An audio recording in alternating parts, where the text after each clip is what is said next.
All right. Love you. Good evening, everyone. Welcome. Hi, Bonnie. Good to see everyone. I hope everyone had a good day. Hello. Hello. We'll just give it a few minutes. Hey, Katie. Hello, Dwight. Hi, Paul. No, I did it before. It was just.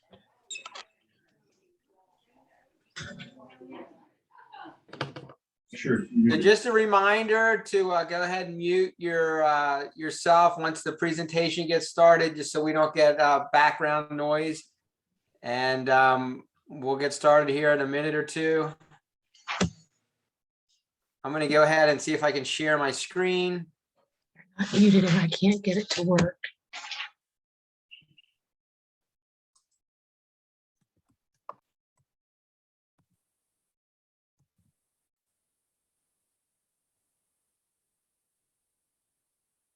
Anna, is that coming through okay? Yeah, Yes. great. It's coming through.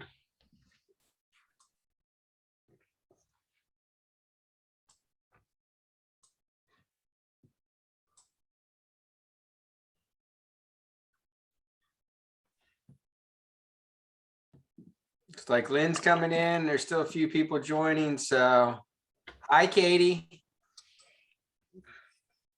That's my daughter, Katie. Hi, Dad. That's my other daughter, Reverend. She's Oh, in okay. college. So we give her extra credit for joining this when she's been in class all day. You must need something. It's When they better go than to- studying. When they go to college, they should be paid. I'd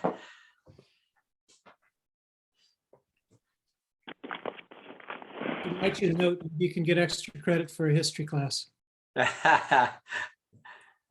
We did a thing on Sunday talking about kids who are arguing about wanting to get an allowance, and they went to their parents and asked for an allowance.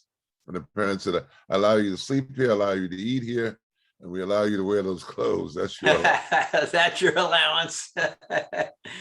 You heard that, Katie. That's your allowance. Sounds about right.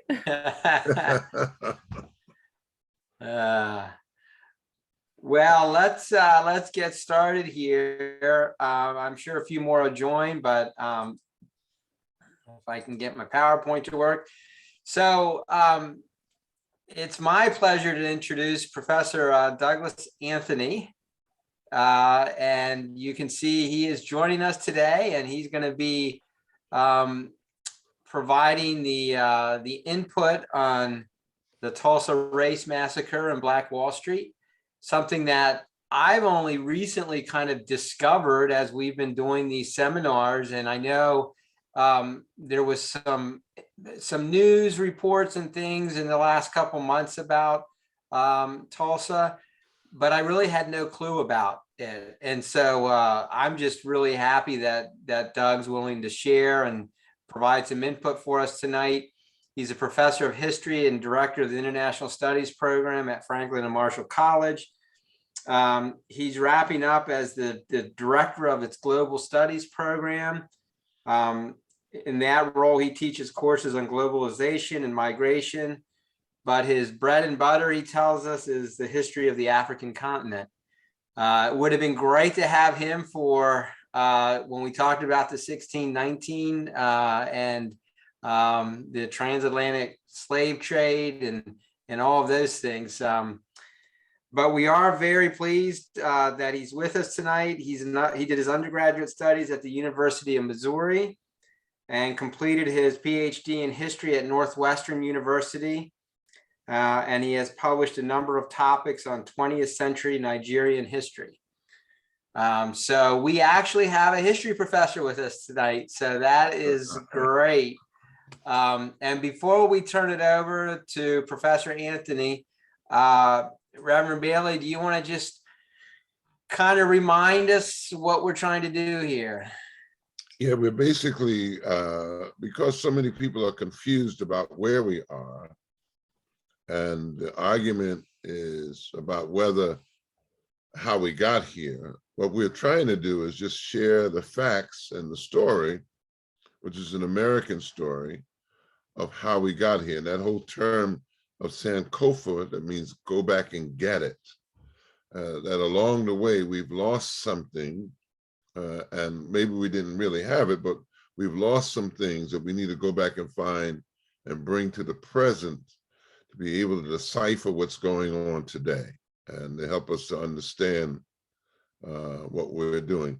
I would only say one other thing, Doug, and that, I mean, Dwight, I never call it the transatlantic slavery, because it wasn't the Atlantic didn't do the slavery. It was European and American enslavement, and so we can get a better idea of who was doing it, and it wasn't just the Atlantic Ocean that ended up washing people here.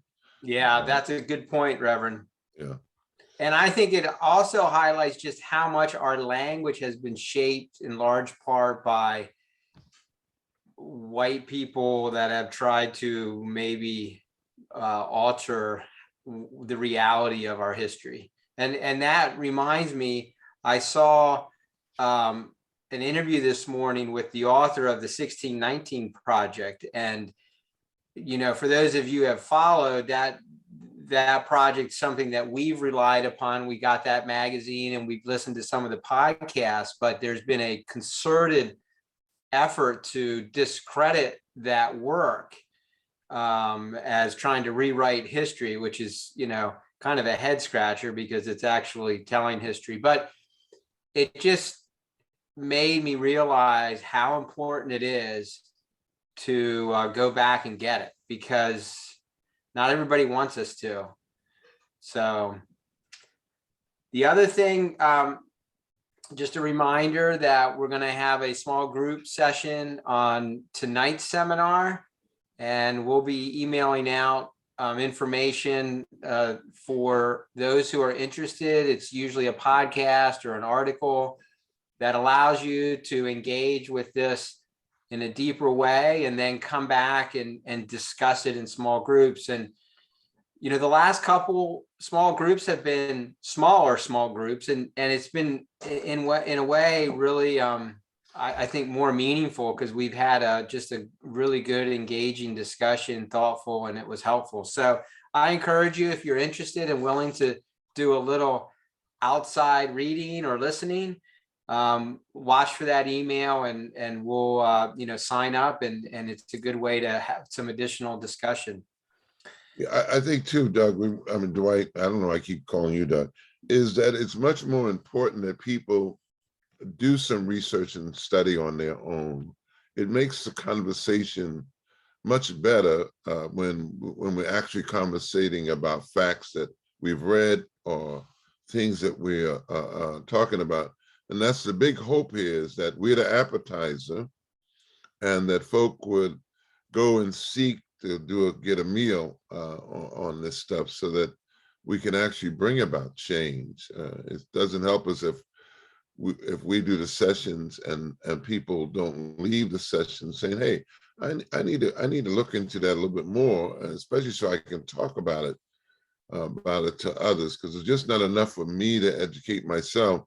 I must educate the community that I'm in as best as possible, or at least be able to give them resources that they can read, because there is a counterforce out there that's working very hard to uneducate people and educate people wrong.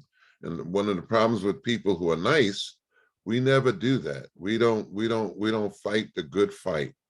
And those other folk, they're constantly spreading the lies, putting the stuff out there. And yet, well, we need to do that if we're going to be about anything, to help get the right story out and get people doing the right thing.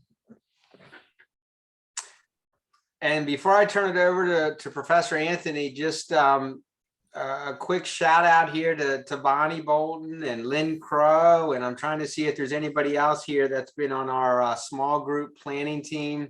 But we do have a group of 5 or 6 of us that try and touch base and plan sessions.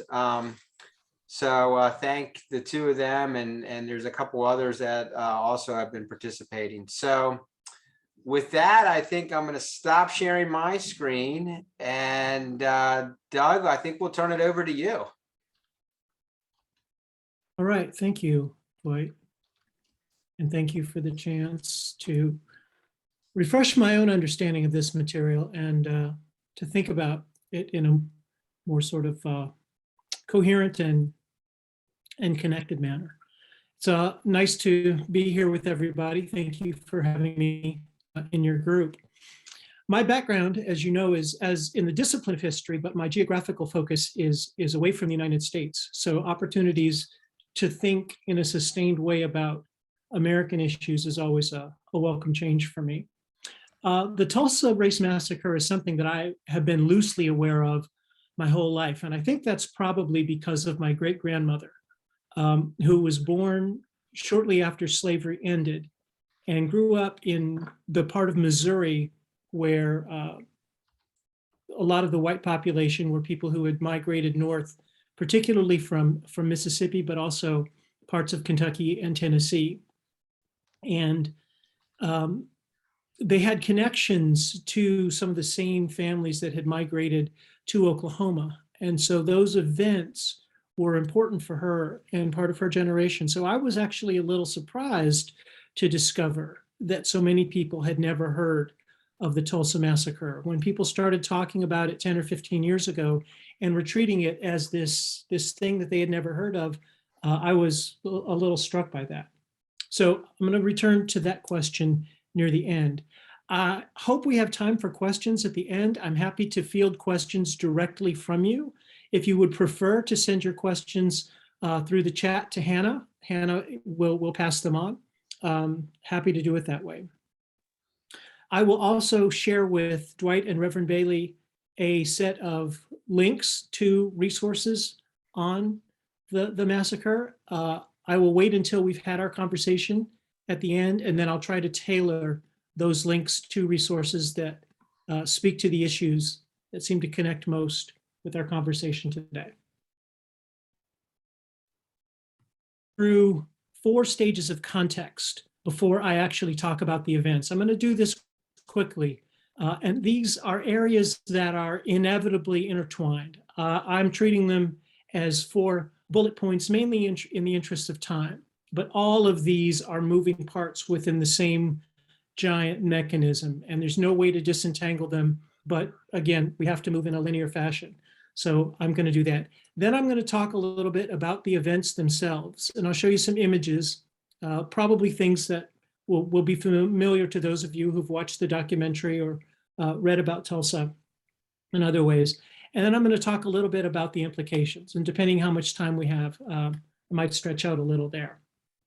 So I'm going to jump in and talk about some elements of national context that I think are really important to understand Tulsa. If you don't have a sense of these other bigger phenomena, you're trying to think about Tulsa, it's like drawing water with a hole in the bucket. So I want to take just a few minutes here. I'm not going to go into what we mean when we talk about Jim Crow, except to strike some very general notes. I'm sure most of you are familiar with what I mean when I talk about the period of Jim Crow that begins with the end of Reconstruction in the 1870s and really extends through the Voting Rights Act in the 1960s. Jim Crow is characterized by systemic barriers to opportunity. I'm thinking particularly about economic opportunity, educational opportunity. It's really strong impediments to the growing of Black wealth. It's very difficult for Black people to own property and to develop that property. It's very difficult for Black people to get access to capital to use either to purchase property or invest in businesses. There are institutional barriers to Black security. That's both in the form of barriers to Black political participation, but also the inability in many cases for Black people to protect themselves and their property through the legal system. And all of this gets baked in to the racial hierarchies that we're so familiar with, those racial hierarchies that mimic the hierarchies of slavery, but then reimagine those hierarchies in a context where formal slavery is off the table. One of the consequences of that are these wonderful examples of self-reliance within Black communities, where Black people learn that they cannot rely on the institutional structure of the broader society. And so they turn inward and they look at Black institutions. Everybody knows about the central role of the Black church in Black life. Well, one of the reasons for that is that was one of the institutions that the outside society really had no way of shutting down and had little interest in controlling. And those were institutions where Black people could interact with one another on terms of their own choosing. Other elements of Jim Crow that I think are important to acknowledge are the ritualized violence that characterizes Jim Crow. And I'm thinking particularly about lynching here. The spectacle of the Black body on display, the brutalized Black body printed on postcards and sent as souvenirs of these expressions of violence. And if you know anything about lynching, you know that one of the tropes that's central to lynching is the spectacle of Black male sexuality, particularly when it involves white women, and the discourse of protecting white female honor by brutalizing Black men becomes one of the key elements in maintaining those racial hierarchies. And we're going to come back to that trope when we talk about what's happening in Tulsa. Other things that I think are just emblematic, important to think about when we think of Jim Crow, the federal workforce was not formally segregated until Woodrow Wilson did it in 1913. It was actually a relatively integrated workforce. Some of the key players in our conversation today had jobs as postal workers or as government employees. But they took the additional step during the Wilson administration of formally segregating the federal workforce as a message about white supremacy to a largely white audience, but the message also landed squarely on Black people. We can also think about political terrorism. We know the first wave of the Ku Klux Klan followed Reconstruction. Well, the second wave, 1915, gets really attributed to the popularity of the film Birth of a Nation. And then the dislocations and the complexity that surrounded World War I really give the Klan a boost during the 19-teens. And we'll circle back and talk a little bit about that later on. Other elements of national context are examples of intercommunal violence. I don't have time to go into the Wilmington, North Carolina coup in 1898, but it is a fascinating phenomenon. Look up Wilmington and White Declaration of Independence, and you'll see this rebellion by white Democrats against what Wilmingtonians called a fusionist party of Black and white interests that was legitimately elected to office. And this was a violent overthrow of a democratically elected local government that was in the interests of white supremacy. And what's interesting about it is how explicit the coup plotters and the coup executors were about their goals there. There's no masked racial agenda here. It is completely out in the open. It's absolutely fascinating. Atlanta Massacre, 1906, also easy to document. This is an example of a Black community defending itself, but being, in a sense, overtaken by larger forces. And then the particularly nasty Elaine, Arkansas massacre of 1919, which is part of Red Summer, the summer that followed the end of World War I. And I'll talk more about that in a little bit. The other side of that coin, the mirror image of this intercommunal violence, are elements on the parts of Black people and their allies, their white allies, to build institutions that respond to both the structural inequality of American life, but also the violence directed against Black people. You see on the left, Ida B. Wells, Southern Horrors, Lynch's Law in All Its Phases, which was a really important publication that was published in 1892, which is why I'm using that to date the beginning of the formal response to lynching. You could probably push the date back farther. That's a little arbitrary. Booker T. Washington's National Negro Business League came into play around 1900. That's a really important element in the Tulsa story. We don't have time to talk much about it today, but you'll see an image of Booker T. Washington and the National Business League mentioned on the cover of a Tulsa newspaper. The NAACP, the National Urban League, and then the United Negro Improvement Association. That, of course, is the work of Marcus Garvey, founded in Jamaica in 1914 and then reconstituted in New York in 1916. You see the second image there is front page of the Negro World, which was the UNIA's main publication, a really important way that Black people had of having national conversations. The NAACP also began to publish The Crisis as a national publication, really important ways for national conversations around Black collective interests to spread and maintain a sort of common language. Another really critical piece of context here is the Great Migration.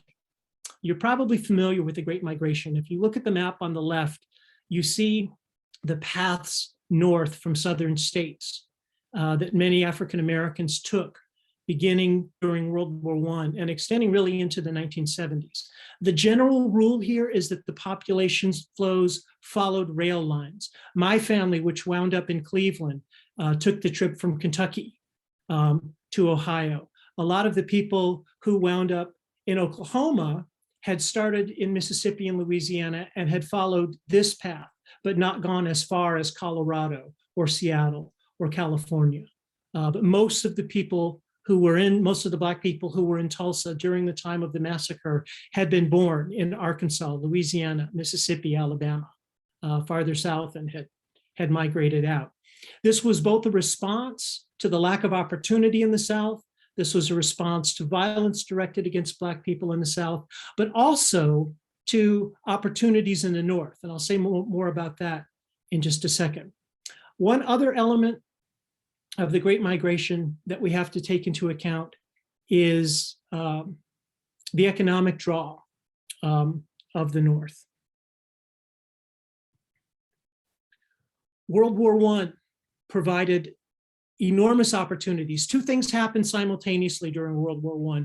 One is the military sucks up lots of young men and pulls them out of the industrial workforce. It also shuts down immigration from overseas. There's very little civilian sea traffic coming from Europe to the Americas during World War I. So that shuts down new entrants into the workforce.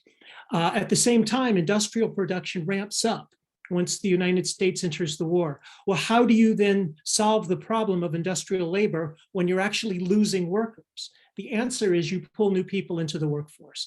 That created opportunities for women, white and Black. You see a Black woman in the image on the left. Looks like she's working with some kind of, that looks to me like maybe it's going to be a generator part of some kind. But also lots of Black men. You see the ad on the right. This is a World War I era ad advertising for industrial work for Black men in Milwaukee. This was published in the Chicago Defender, which was another really important national publication. The Defender was really interesting in the sense that it had a regular letters section where people who had migrated from the South and perhaps had gotten disconnected from relatives, couldn't connect with people they knew were in the North, they'd send a letter to the Defender and they'd say, hey, I'm living in Indianapolis, I'm at this address. The Defender would publish it, it would go national, and people would read it, and then they would use the Defender, either through the offices or directly with information embedded in those letters to reconnect. So it becomes a lifeline. As you can see, it's also a lifeline in terms of employment opportunities for these migrants from the South to the North. That's somehow out of sequence. Where's my other? We're going to stumble across another Great Migration slide in a minute. Oh no, okay, here it is. This image on the right, bottom right, I really like that. I just thought that was kind of a charismatic image of a family from Florida on their way north. Another really important piece of context is the violence that followed the decommissioning of so many soldiers after World War I. Industrial production escalates during World War I, and then it drops off after World War I. So you actually have a decrease in the number of jobs at the same time that you have these returning soldiers looking for their places in the workforce. Some of their jobs had gone to women, some of their jobs had gone to African-American men, some of their jobs had gone to African-American women, and they were not happy about that. So that adds an ambient layer of tension. At the same time, there are fewer jobs to go around. There's also this spectacle, which is Black men in uniforms. Black men served under the United States flag, who've been trained and armed by the United States government, and many of whom have been told to take those weapons to sight and to shoot white Germans. That is a profound inversion of the racial logic of Jim Crow America. And there were a few things more frightening to white America than disciplined, organized, armed, and fearless Black men. So this is a problem that many in the United States feel they have to deal with. And this is one of the things that energizes the second wave of the Ku Klux Klan. This is something that they can leverage in their propaganda. And even people who are not members of the Klan absorb this rhetoric. And this rhetoric is flowing from other sites as well. There's a lot more to say about this, and there's a lot more that's been written about this. But remember this thought, because returning Black vets who had combat experience were a really important part of the Tulsa story. This image here is actually a really interesting one. The original appeared, I believe it's in the Chicago Defender. I found the image, but it wasn't properly cited, so I couldn't tell exactly where it came from. This is a stylized representation of a famous incident that triggered a riot in Chicago in 1919. I'm going to make noise here and catch up with my notes. Give me 1 second. The presenter mode in PowerPoint doesn't work properly in Zoom. So the Red Summer in 1919 was not the first incident or occasion for intercommunal violence. We had those earlier examples. There also is around this time, just before 1919, relatively well-publicized incidents of violence against Black communities or racialized riots in Chester, Pennsylvania, in Coatesville.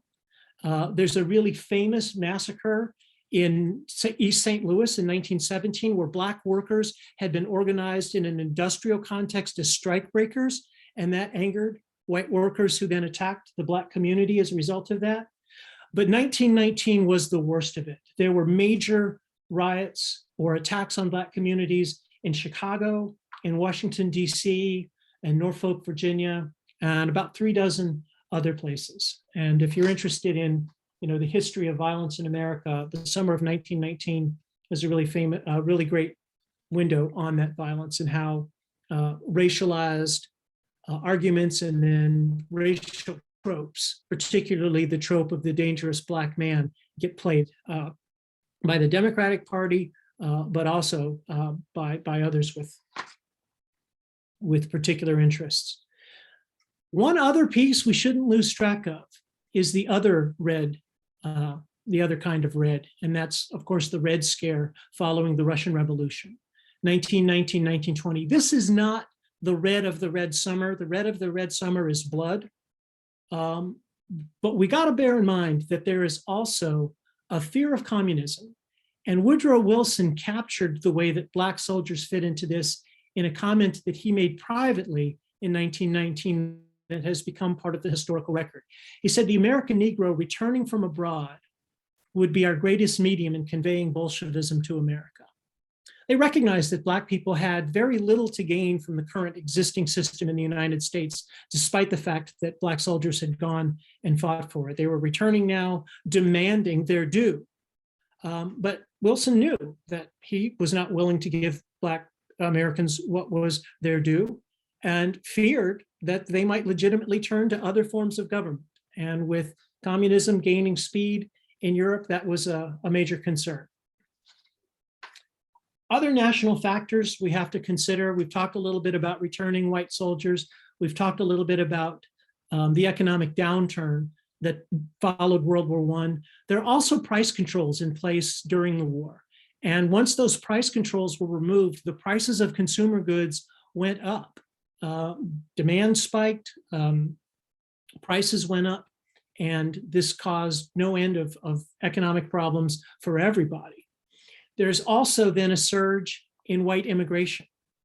Pent-up migration during World War I came into the United States, and that put even more pressure on jobs, which made it all that much easier to scapegoat African Americans.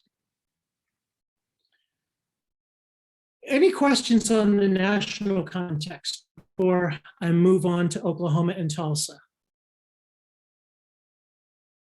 All right. Oklahoma was one of the last states to join. It didn't become a state until 1907. I believe it was the 46th state. Remember the backdrop in Oklahoma. Oklahoma was the place where Native Americans from the East had been sent to settle, but then oil was discovered there in 1859 or so. There's not a big market for petroleum in 1859, but by the turn of the century, there is.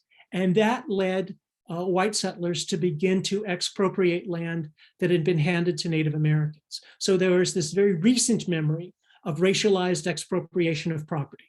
So when we see what happens in Tulsa, remember how recent that land expropriation from Native Americans had been. Tulsa, relatively new city, incorporated in 1898, got its first Black residents in the area before that, before the city was incorporated, but it really grows during the oil boom. They figure out how to use petroleum for industrial purposes in the late 19th century. So early 20th century, demand for oil is beginning to spike. The population of Tulsa grows dramatically. Just in the decade before the Tulsa Massacre, the population had increased by about 300% to just over 70,000 people. Now, a lot of those people had gone there hoping for jobs in the oil industry.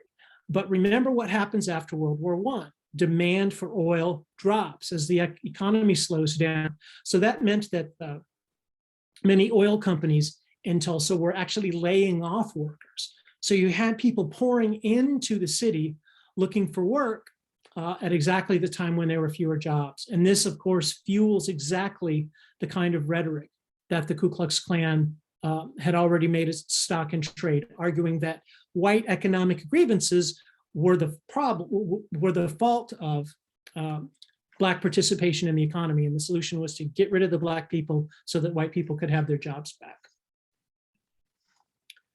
Within Tulsa was the Greenwood community.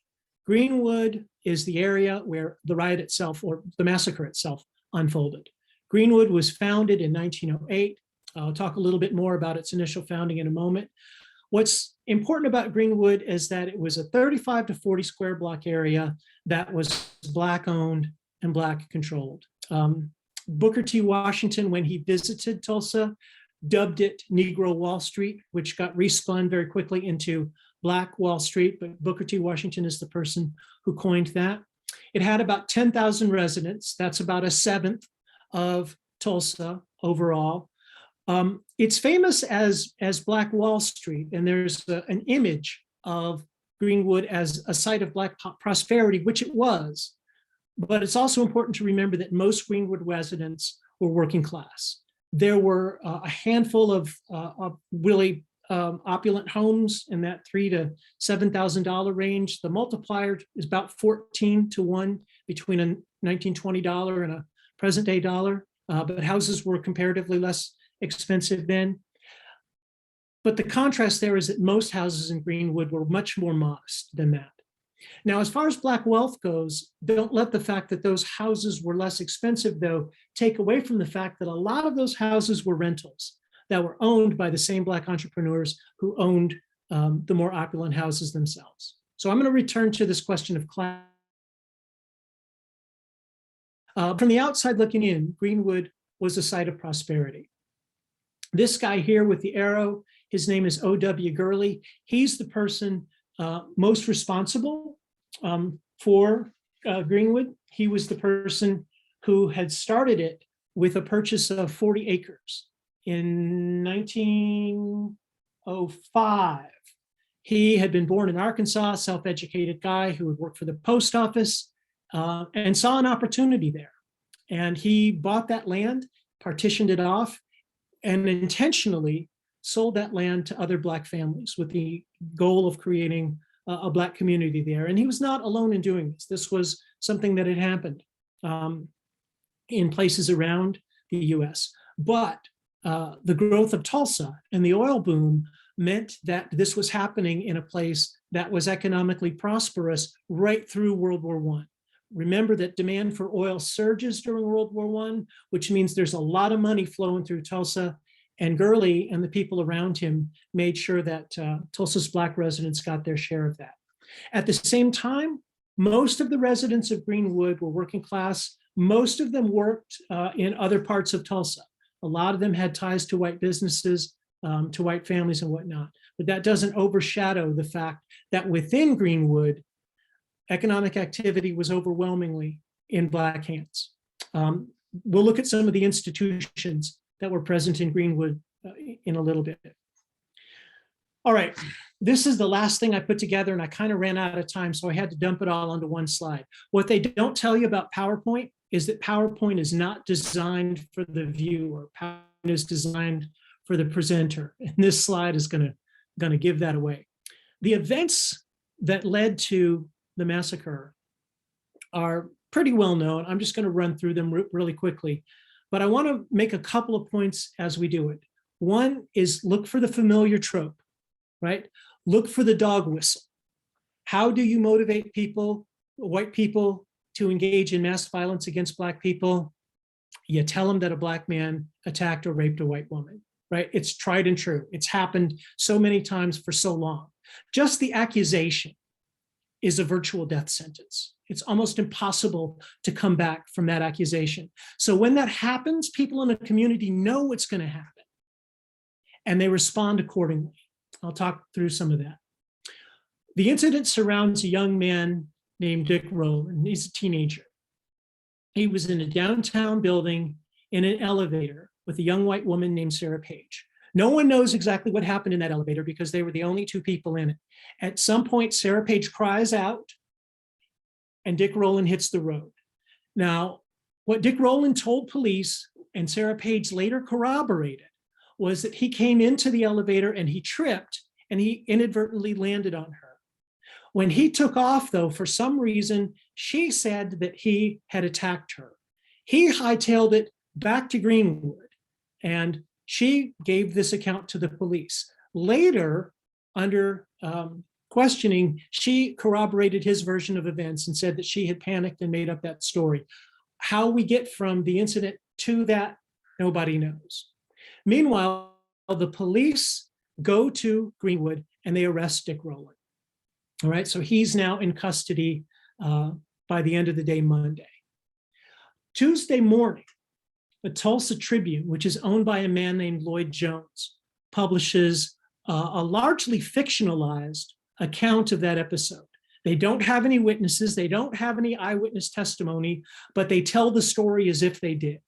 They give Dick Rowland a really colorful nickname. They call him Diamond Dick, with all the connotation that applies to that. They make up a backstory for Sarah Page. They have her be a business school student. They have her be an orphan. They construct her as the perfect idealized victim.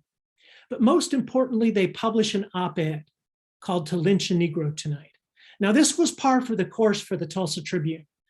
Despite being the son of a prominent Unitarian minister, the owner, Lloyd Jones, had bought the paper a few years earlier and had sensationalized it. He turned it basically into a tabloid. And one of the ways that he had driven up sales was to engage in regular dog whistles, right? Trying to conjure spectacles of immorality and sensationalizing stories about crime. Tulsa was a relatively lawless place. But the people who've looked closely at this point to the kinds of language that he used in stories, and they say that it aligns really closely with the sorts of language that the Klan was using to signal a certain code of morality as being consistent with white civilization and so on. The sheriff, and the sheriff is an important player here, the sheriff mostly gets it right. we're going to see a lot go wrong with law enforcement, but that's not the sheriff. That's the police chief. The sheriff quickly figures out that there is likely to be trouble. Once the rumor gets out that Dick Rowland had raped Sarah Page, protesters, white protesters, start to gather around the courthouse. The sheriff immediately takes Dick Rowland and moves him from the regular jail, moves him upstairs to the top of the courthouse and puts 6 deputies with him, tells the deputies, if anybody comes through that door, shoot to kill. The sheriff then disables the elevator, so people would have to take a long, narrow staircase to get upstairs. He also reaches out to the editor of the most important Black newspaper, the Tulsa Star, a guy named A.J. Smitherman. He's the one on the top image there. And he tells the sheriff, listen, he tells the editor, there's probably going to be trouble, and I'm probably going to need help. So Smitherman, being planted in the Black community, sends the word out, right? And there's a meeting then Tuesday afternoon at the newspaper. Meanwhile, the other newspaper, the Tulsa Tribune, which plays to a white audience, continues to put out stories that reinforce, right, the false narrative. So part of the backdrop to this was that 8 months before, there had been a lynching in Oklahoma City of a white alleged murderer, and a mob had broken into the jail and pulled him out and killed him, right? So they knew that it was possible for a mob to get in, which is one reason the sheriff did all of those things. And there had also been the next day, 8 months before, in Oklahoma City, about 100 miles away, the lynching of a young Black man. And in that case, people had organized to protect the Black man. About 1,000 Black Oklahoma City residents had gone to the courthouse to try to protect him, but had ultimately been turned away. All right, let me keep going. I know I'm gotta speed this up a little bit. The editor of the Black newspaper, Smitherman, had actually been a law enforcement official for a while and had been engaged in a successful defense of a Black detainee in a town called Bristow, Oklahoma. The state had been reluctant to send resources to protect this man who was threatened by lynching, but he had seen 100 Black residents of Bristow organize themselves and successfully defend the jail until backup arrived. And so it was Smitherman who began to formulate a strategy for successfully protecting this young man who was in danger of being taken out and lynched. Some of the older establishment figures in the community, you may have heard about the Stratford Hotel. Probably the richest man in the community was its owner, Mr. Stratford. And then we talked about O.W. Gurley earlier. He's the real estate investor who got the whole thing started. They were the sort of establishment figures in Greenwood. They had the most to lose. They were also in favor of defending Rowland, but they wanted to do it cautiously. But at the same time, there were also young Black veterans of World War I. And you know how these generational divides sometimes play out. It's often the young people who want to do something now, and the older folks who say, well, let's slow down and think through how to do this.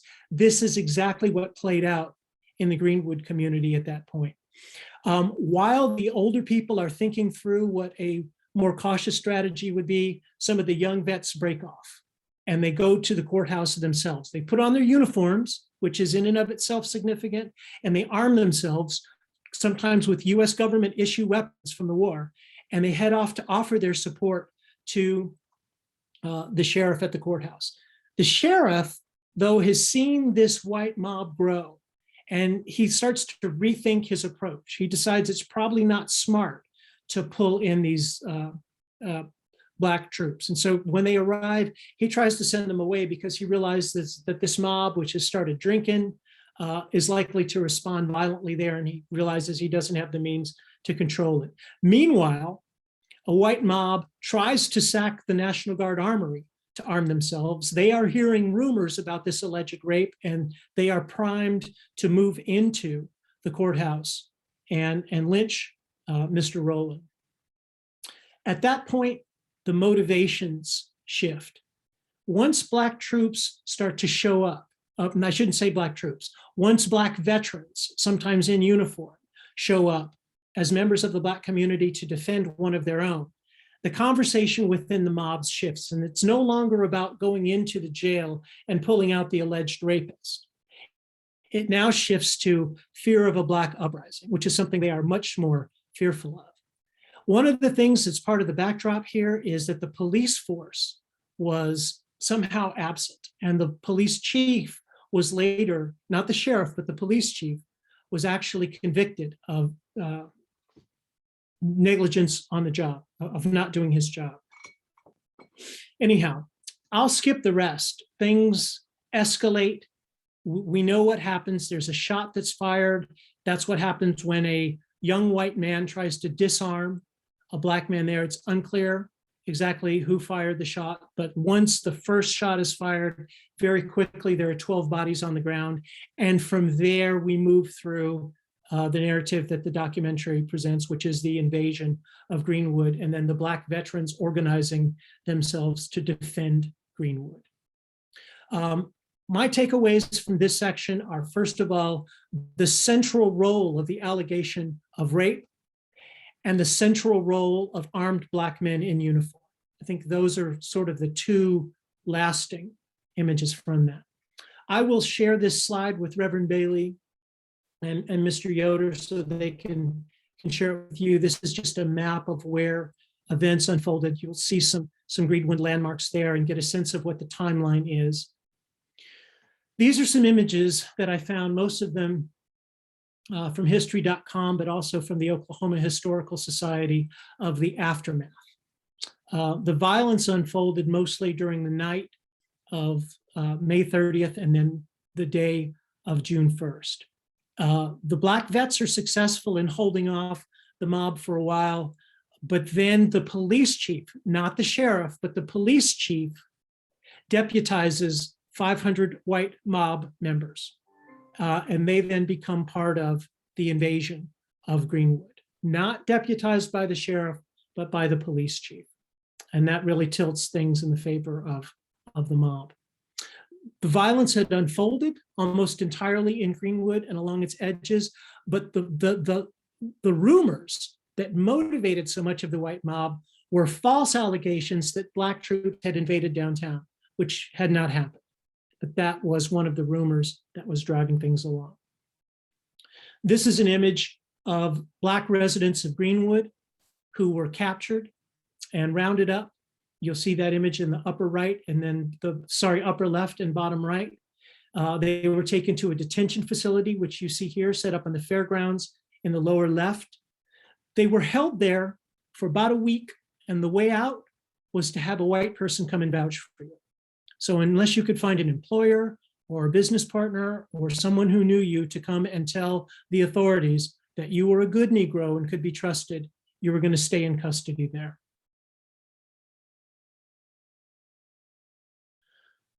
So we've talked about most of this. The role of the state is a really critical part of the story here. I think it's really important to take that state involvement and to break it in parts. It really does look like the sheriff mostly tried to do the right thing, but it was the police chief who carried the day. It's the police chief who deputized white members. It's the police chief who had members of the police force mostly in the mobs. And it was the police chief who was talking with the National Guard as the National Guard troops deployed in support of the mob. The consequences, the official death toll at the time was significantly smaller, but over time, as people have cobbled together other bits of information, it looks like the best estimate is about 300 deaths, a handful of white deaths, but most were working class Black people who died. The injuries, I've seen figures running up almost to 1,000. 800 seems to be about a consensus figure. The real,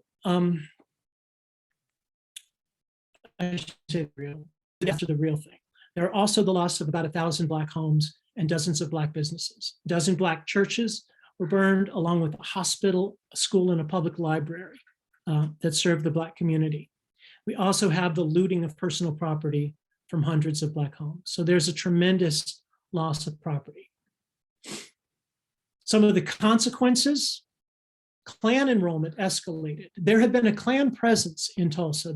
The Klan actually had an office in an office building in downtown Tulsa, but actual membership in Tulsa had been relatively small, but it escalated dramatically after the massacre. Remember that most of white Tulsa believed that there had been an attempt by Black Tulsans to invade downtown.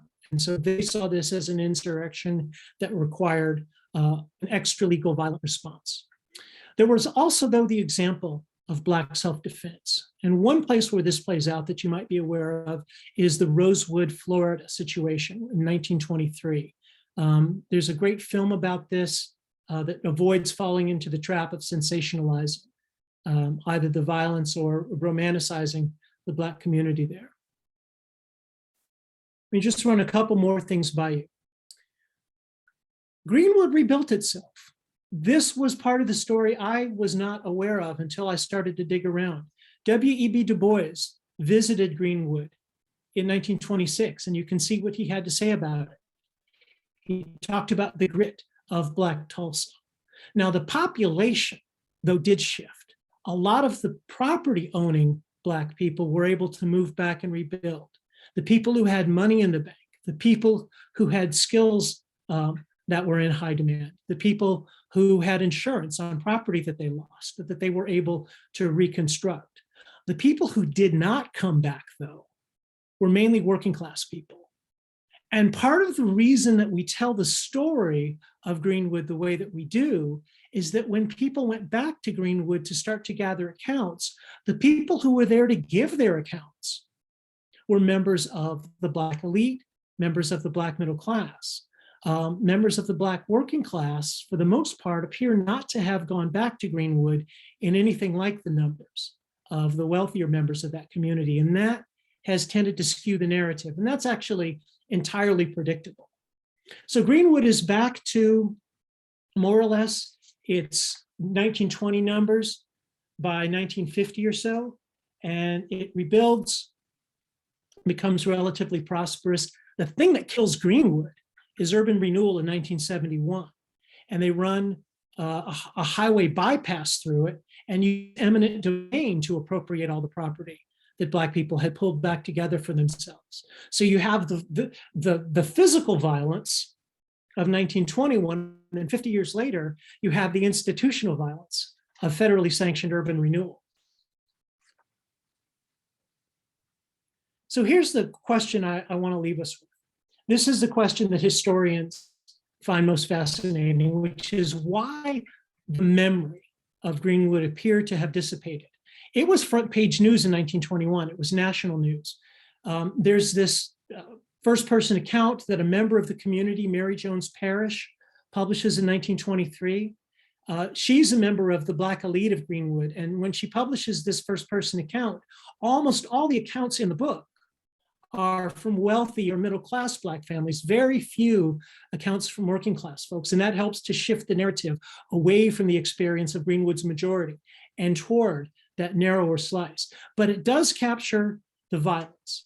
It does capture the fact that the space that Black businesses lose is occupied by white businesses. They're able to come in and take over parts of that market. Black homeowners who don't rebuild sell, often at a discount, to whites who come in and then build in that area and become property owners and often rent that property out to Black families. But there is a record here. There's 193 lawsuits against insurance companies and against the city related to that. And these are in court records. They're easy to find. There's another case in 1931 where a young Black man who's accused of a similar crime is sentenced to death within 4 days of being arrested. Another court intervenes to stop the execution, and the judge apologizes. And what does he say as part of the record? He says, I didn't want another Greenwood, I didn't want another Tulsa massacre, right? He called it the Tulsa riot, which tells you that that is part of people's frame of reference at that point. By the way, before I forget, the case against Dick Rowland was actually dropped in September of that year, with Sarah Page's withdrawing of her account of the charges, they had no case to go on. And so that young man was actually able to walk away. In the case of the Hollis case, he was convicted, but I don't believe he was actually executed. Then there's this gap, though, and this is where it drops out of memory. And I'll give you a theory for that later. It starts to resurface in the 1990s. Sorry, in the 1970s, book covers that surface there. And this is the period, right, of Black empowerment. This is the end of the civil rights period. This is the beginning of the Black Power movement, right? This is a time when we see an interest in Black political power, in Black economic power. And the example of Tulsa gets, in a sense, not rediscovered so much as revitalized. And then, of course, we have the Oklahoma Study Commission that goes into play in 1997, pushed by a Black member of the Oklahoma State Legislature. And that then sets in motion official recognition of both state mismanagement, state malfeasance, and then the structural consequences for Black people of what happened in Greenwood. Let me run a couple more slides by you and then I get out of the way. There's a really important American historian named Robin Kelly, and I have relied a lot on his thinking here. I've got a couple of slides by him that I don't think we have time really to go into, but this is what Robin Kelly says about why the silence, right? He says, so why do we continually repeat the assertion that history is completely unknown, that this history is completely unknown, a secret, a source so shameful that no one wants to talk about it? He says it has never been an issue about not knowing, but rather it is disavowed by the white property and political classes and displaced onto ignorant white racist workers. And what he's saying there is that there's an account of what happens in Tulsa that blames the white working class, that focuses on the mob rather than focuses on the structural elements and the real beneficiaries of the propertied white classes in Tulsa. He says this narrative that focuses on the so-called ignorant white racist workers obscures how violence fermented and promoted by the press and business interests became a pretext to take the land, an attempted land grab that continued for decades after 1921. And he has a lot more to say about that, and I'll share again these slides with Reverend Bailey if we can go back. Kelly also says this, and I find this really powerful. If we're honest, it was the Black working class, the Black poor, who suffered the most. They didn't have insurance, and very, very few had the means to file suit or make claims. We celebrate the resilience of the Black elite because they were able to hold Greenwood a few decades longer, but we completely ignore the Black working class, many of whom were displaced and never able to return. And I think that's exactly right. He says one other thing here. I think it's a good caution. I think this is going to play out. Watch it for a theater near you. When the blockbuster movie comes out about the 1921 massacre, Greenwood is going to look like Wakanda. Wealthy elite Negroes walking around with shopping bags, right? That element of the class complexity of Greenwood, that holistic picture is going to get oversimplified. I think I'll leave it there and open it up for questions. Doug, I think the only thing that, excellent presentation. It tells why I and Dwight should stay in our place. Excellent presentation. The only thing that I wish you had spoke a little bit more about was that before the rape even happened, there was an undercurrent of tension in the white community about what was happening with the Black community. And even though you may say it as race, I mean, as class, they actually saw the Black community as one. And it didn't matter, you know, whether it was working class or upper class, did not matter. That tension that was already there before the riot. No, there's no question about that. The place where I tried to capture that was in talking about the Tulsa Tribune and the rhetoric that went on there. That Okay. wasn't just an organic tension. That was a tension that was actively fomented in large part by the owner of that press, and it was endorsed by Yeah. the business owners who stood to benefit from any dislocation, right, that the Black community, that could be imposed on the Black community. If you think of the local business economy as a zero-sum game, any losses by Black merchants, right, would be gains by somebody else, and that somebody else would have been them. So no, that's absolutely there. I just tried to picture it, No problem. capture it in these slides. Yeah. Yeah, and I like the fact that you let it be known it's not only a race thing, but an economic thing, that even though they didn't want Blacks in the South, they couldn't do without them, and they didn't want them to leave either. And that caused a lot of tension, the move of Africans, Americans moving when that wasn't the way it normally was. No, that's right. The tension is there, and a lot of the resentment is coming from poor whites, but it's not poor whites who on their own set this in motion, right? It's organized and it's catalyzed. Right. And we see that there's a white middle and upper class there with its own economic interests in mind, who are really the engine behind this. And that's often how these racial fissures play out, right? It's poor whites who are the shock troops, but they're usually not the primary beneficiaries when the dust settles. Right. Yeah. In fact, don't we see that exact kind of MO playing out currently? I mean, the use of race that seems to be portrayed by kind of the white lower class, but is really part of a systemic structure that benefits wealthy white people. Oh yeah, and the Tulsa Tribune of that story is Fox News, right? Exactly. No question about it. And to the question in the chat from Ms. Crow, absolutely, I see parallels here. And again, I don't want to frame it as Black-white tensions. That suggests that it's something that's widespread and organic. And there are certainly elements of that. What's, I think, more interesting and more of a problem are the ways that these tensions are being engineered for us. Amen. By a really narrow subset of people who have really specific and cynical political and economic interests.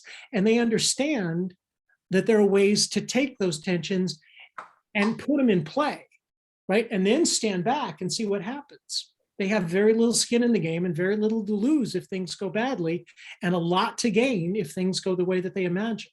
That's where I think the parallel with 1921 lies. Yeah, and they can remain anonymous. Easier than ever to remain anonymous, sure. Excellent presentation, Doug. Thank you. Excellent. Other questions, comments? There's one in the chat from Mr. Lapp who asks why this is called Black Wall Street. I think you'd have to ask Booker T. Washington that. This was not a center of equity trading. This was not a center, right, of bond issuing and whatnot. I'm assuming that it was called Black Wall Street because Wall Street was a general sort of stand-in for wealth, security, opulence, entrepreneurship, and this was a little pocket of that. And it wasn't the only area. It wasn't the only area called Black Wall Street. You can find the same thing in Black Chicago. You can find the same thing in a lot of other places. Yeah. No, we don't know why Dick Rowland was in the elevator. I believe he worked in that building or had business there, but I didn't spend a lot of time trying to figure out why Dick Rowland was there. I can check, and if I find anything, I can certainly communicate that to the group. I have a thought. In preparation for this, I looked up some books, and there's a recent book that's just out called The Groundbreaking: An American City and Its Search for Justice by Scott Ellsworth. And he's writing about this, and I haven't gotten that far, but he does say in terms of why Dick Rowland was in the elevator was because he worked as a shoe shine. Yes. And he's saying that he's there all day. So, and the bathroom was at the top floor of the building. So he, huh? For colors. For Black people, they had to go to the top floor to use the bathroom. So he would have probably known Sarah because he would have had to use the elevator every day. And so, and according to what this historian's saying, he said that there was somebody across the hall when this happened that heard her yell.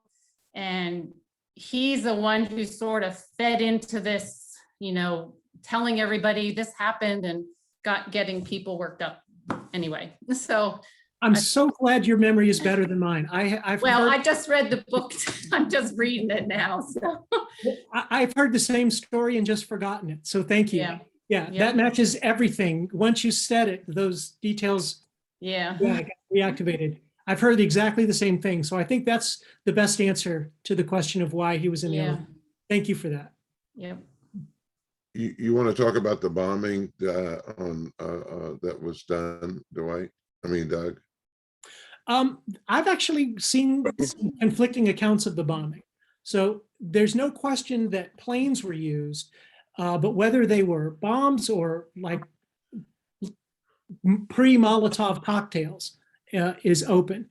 And I've also seen conflicting accounts as to whether those were agricultural planes or government-owned planes. So I steered clear of it because I don't know what the facts are. Whatever they were able to cause fire to drop down out of the skies. No question. Yeah, so you call it a bomb or whatever.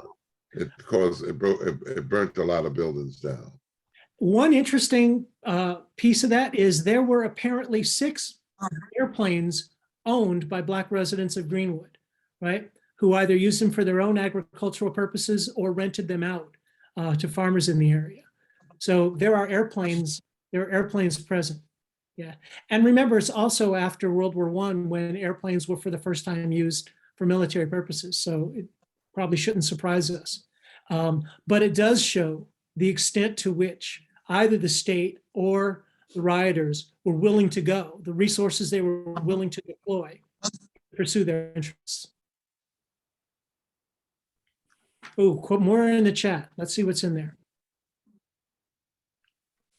So on the question of insurance companies, there's a lot of material there, and it was just too much for me to go through. I did, though, see some references to insurance companies declining to make payments because most policies did not include provisions for civil disturbances. But as far as the details of the cases played out, I don't know what the answer is. I'm sure though somebody somewhere has written about that.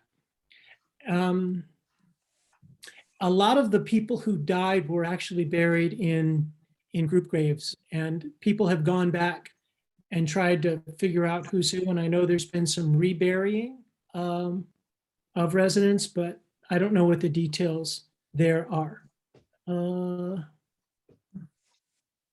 And yes, Black Wall Street did rebuild what it once was, but again, it took until the 1950s or so. There was that span between the 1950 or so and 1971 where Greenwood had regained its vigor, and it was again the center of Black wealth and self-reliance. But again, that didn't survive urban renewal. Which happened to a lot of Black communities, did not survive urban renewal, which actually put highways right through their community, actually tore down a lot of Black-owned businesses and Black communities. Even here in Lancaster, Duke Street was where a lot of Black entrepreneurs were, and they bulldozed one half of it, and then the other side, well, they just tore out the heart of the business community. Yeah, David Schuyler is a F&M historian who died last year, but he published a book maybe 15 years ago called A City Transformed.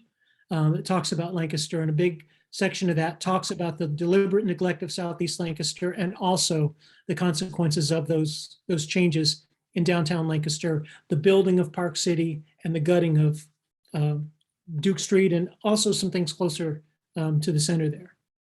Yeah, if anybody's interested in that, I'm sure there are copies of that book floating around. Mr. Martin? Yeah, I think it was a separate building where he had worked, Dick Rowland worked as Shining Shoes in a separate building. And since there were no restroom facilities for blacks with the building where he worked, his boss had made arrangements with the owner of the building where the elevator was. And so that's why he ended up there. As far as the insurance, my understanding is that the only insurance that was paid out was when a group of whites broke into a gun shop and sold the guns. So it was only that incident where people got the insurance paid. Yeah, during the mob building phase, right around the same time that the mob was attacking the National Guard Armory, other mobs were moving through downtown Tulsa. This is a white mob, breaking into pawn shops and stores, stealing guns and ammunition. Some store owners apparently, rather than have their doors and windows broken, just opened it up and let the mobs inside so they could protect their property and let go of, their merchandise. But that's entirely in keeping with the things I've read, Mr. Martin.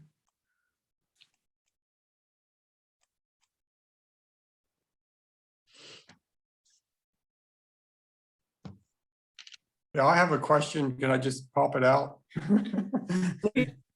Yeah, I was just wondering if you could speak more about the Oklahoma Commission, sort of what that was like, or how, I mean, it was just like a statement that the state acted wrong, or do you know any more about that? I think there was also seeking of reparations Wow. for the surviving members of the community, and then the descendants of others who were affected by that. And my understanding is that the commission resisted the payment of reparations, but that is not something I spent a lot of time tracking down. There may have been developments since the things I read were published.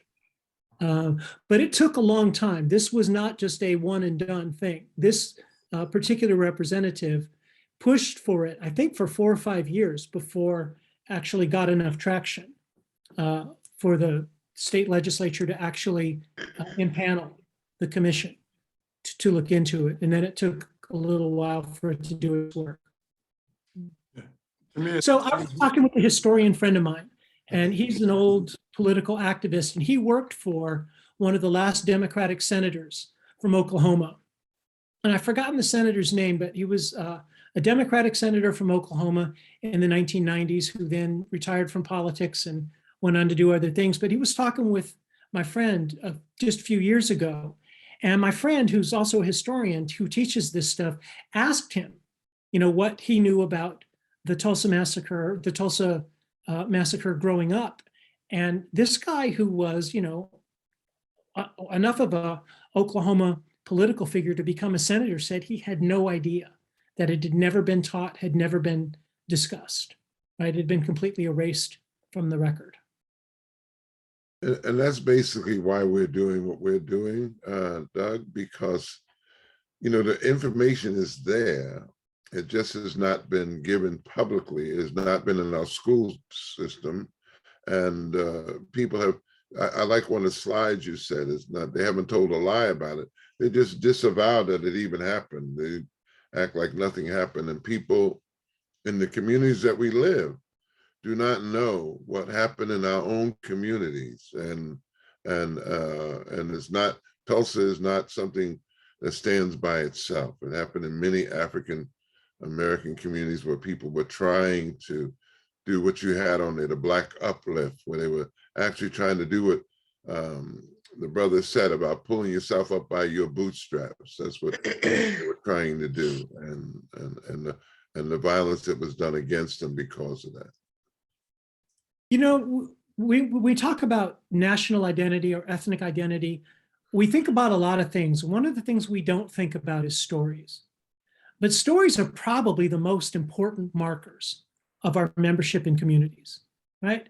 The food we eat, that can change. People change even their religious practice. People change the clothes they wear, the language that they speak. All of those things are subject to change, but people are really reluctant to change the stories that they tell, right? These stories get embedded and they become so central to people's identity that when you come along and you say, you know, we want to take that fictionalized account and revise it into something that's historical, that's accurate, that can be traced to sources and confirmed by other evidence and corroborated, that feels violent to people who've based part of their identity around stories. I understand the resistance. Who wants to be told that the way you've defined yourself for your whole life is based on a lie or a fiction, right? That's part of the resistance to using something as simple as critical race theory. All critical race theory is an approach to law that says when rendering a legal opinion, one should take race into account, right?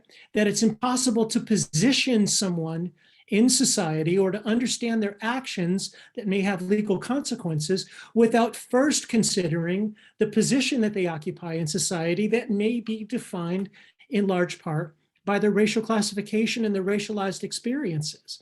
We see what the backlash to that is. Why? Because it's asking us to take a story and tell it differently. That's hard. It's really hard to do. Well, you did a good job tonight. Excellent job. I mean, that was a fantastic presentation. Any final thoughts or questions?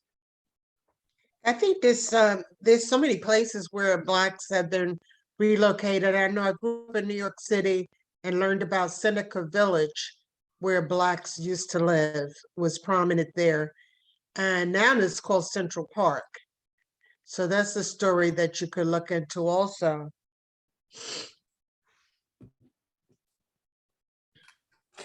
You know, one thing, Dr. Anthony, just listening to your last comment and something that I heard on a podcast, a series called Seeing White, which is that white people want to feel that they've earned and deserved what they received and what they've obtained. And when you have a history that shows that it's been based on systems of oppression, of injustice, of discrimination, white people don't like that because it invalidates in some ways the status and the position that they've obtained. And so there's a real backlash to suggesting that somehow white people have, you know, arrived at the status that they're at through something other than their own hard work and efforts. And I feel there's a strain of that as well, and a reluctance to go back and evaluate the history honestly, because all of a sudden then it calls into question so much of the disparity we see around us. And that doesn't feel good to white people. You know, my experience with that was in the 1990s when my girlfriend told me, listen, you're a feminist. You need to just call yourself a feminist. I'm like, I don't want to be a feminist. And she walked me through my positions one by one. And she said, do you really believe that women are equal to men? And I say, well, yeah, of course. She said, well, you're a feminist. So now start acting like one in your conversations.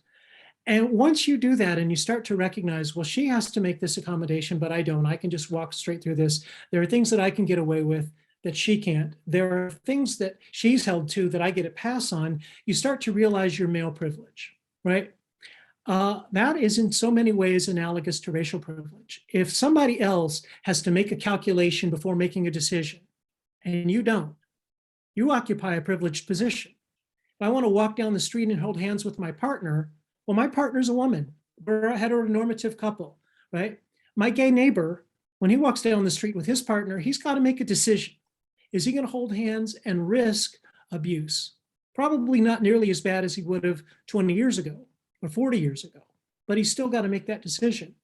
Well, I occupy that position of privilege. And some people are really resistant to doing that. And I understand that. It's hard, right? It makes you rethink your position, and it adds the load of being aware every time you engage in an interaction with an institution or with a person or with the law or whatever. So I mean, I get why people don't want to do it, but at the same time, if people want to consider themselves to be righteous, and if they want to live in a peaceful society, no justice, no peace. But the other thing too is people don't want to be, they don't want to admit how we've been duped to think we're privileged. It's amazing to me that, and you hit on it a little bit when you were talking about how other people are used to do this violence, and they actually think they're privileged until that violence is being used against them, either for being wanting to strike, wanting to hold a union, or something like that, or taking businesses out of the coal area.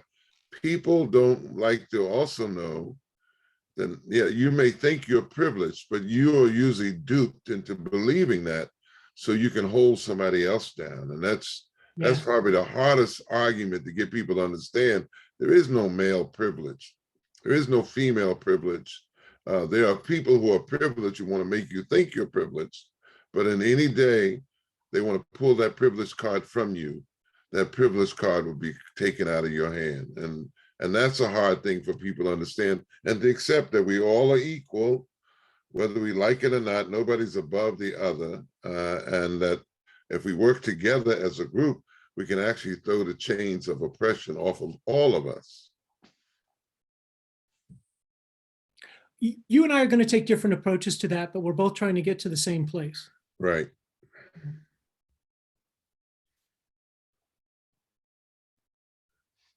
Well, thank you, everybody, for letting me join you. And thank you for your attention and great questions. We may call on you again. Give me Yes. more prep time next time. This We was will give you, we'll not my give you as best much work. time as you want. Thank you very much, Doug. We really appreciate it. Excellent presentation. Thank everyone for coming. Reverend Bailey, do you want to close us in prayer? Yeah, and I want Doug to know I'm going to steal his presentation too. So I will give you credit the first time. Well, I'm just building on the work of other people here. So this is really more collating and editing than, original work. So have at it. Right. Thank you, all of you who came tonight. And we pray that you talk to other folk and invite other people to come out and be a part of the small group. And if you come, that you'll be willing to do some discussion and to actually talk about, what you're thinking. And we don't all always think alike, but we can come to agreement in our thinking, at least to agree to disagree. So thank you. Thank you. Thank you, Brother Doug, for your wonderful presentation. Let me close this in prayer. Father, we just thank you. We have a tough road to hoe, a tough job, trying to pull the blinders off of ourselves and others so that we can be a beloved community, that we can walk together, children, and remember what you have done for us, how you blessed us, and how you ministered to us. We pray for Doug that you will continue to minister to him, and a wonderful presentation. Lord, I hope this is the beginning of something new for him. And just bless us as we leave one another's presence, but not yours. And we will always give you the glory. In your name we pray, and for our sake, amen. Amen. Hi, Debbie. Thanks, everyone. Bye, Katie. Thank you. Goodbye. All right, we're starting to sound like John Boy and his family. Ed, did you see Debbie is on here? Yep, I see it. That's my niece from Alabama, Doug. Hello, Mr. Polite. Good evening to you. Oh, I guess he snuck away. And you can't see Kathleen, she got her face covered. All right, say Okay, goodnight, see you, Lee. Debbie. I'll call you. Say goodnight, Right. Lee. That's Good my night, wife. everybody. Good night. Ah, okay. Good night. Everybody take care.